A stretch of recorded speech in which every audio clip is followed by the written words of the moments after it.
For this first part, we're going to talk about angular displacement. To talk about angular displacement, I think it's important first to talk about linear displacement. Here in the image, we can see how the flight travels from point A to point B, just like me. The angular displacement. See in this image how from point A to point B goes in a circular way, just like me, and always with its sign. Linear and angular velocity. Velocity is defined as the rate of position change with time. If a particle moves along a circular path in a time interval, it defines the rotation radius called angular velocity, and this is the formula. The relationship is that all parts of the object can behave as a single point that follows the path of a circle, and this is called tangential velocity. Hi, my name is Jose Eduardo Morales, and I'm going to talk about tangential velocity. Well, tangential velocity is used to calculate a moving object in a circular path, and is expressed in meters per second. As I said, tangential velocity is a velocity measured at any point tangent during a wheel. Thus, tangential velocity is Vt is related to the angular velocity of the wheel and in the radius of the wheel.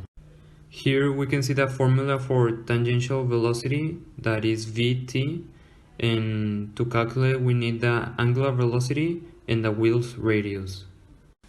Well, this is an example of tangential velocity. Right here, the Earth is in the part of tangential and the Sun is in the center of the diameter, so it's the radius. And this shows how tangential velocity works. Hi there! Do you know what is frequency and period talking about mechanics? Well, I'm going to explain you. First, what is frequency? Frequency is the number of cycles per unit of time that a body does in a vibratory or undulatory movement, or as in the last case, a circular movement. Frequency is represented by the letter F, and for circular motion is expressed in revolution or turns around the center of rotation. For example, the air rotation frequency is 1 revolution per day. Next, we have period. That is the time it takes an object in a circular motion to make a complete revolution. It is represented by the letter T. And an example is that the Earth is rotating on its axis and it does it in 24 hours. Hence, the period is 24 hours because it's the time it takes to do the rotation. Also, we have to say that both frequency and period are reciprocal. Have you ever wondered why don't you just fall off when you're in a loop in a roller coaster? Well, the main responsible for that are the centripetal acceleration and the centripetal force. When a particle is in motion in a circular path, the acceleration points directly towards the center of the circle. This acceleration is the centripetal acceleration and is directed radially towards the center of the rotation.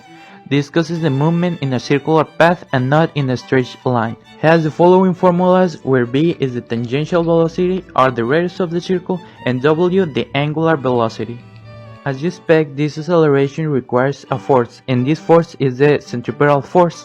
We've got that the centripetal force is equal to the mass times the centripetal acceleration. This because of the second Newton law, which states force is equal to mass times acceleration. Remember, they're called centripetal because of its vectors, which are seeking to the center. So today we're going to be explaining the application of circular motion in real life. First thing first, what is circular motion? Yeah, I know that sometimes it's a little bit confusing, but circular motion is described as a movement of an object while rotating along a circular path.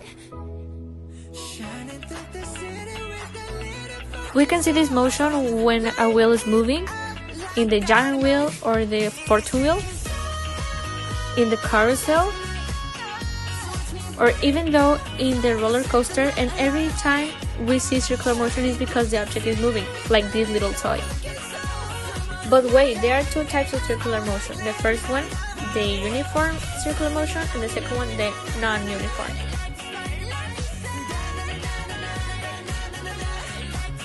Yeah, I know it's a little bit too much, but in here I leave you the explanation of the first law of Newton and the second one. So I really hope you understand. See you next time.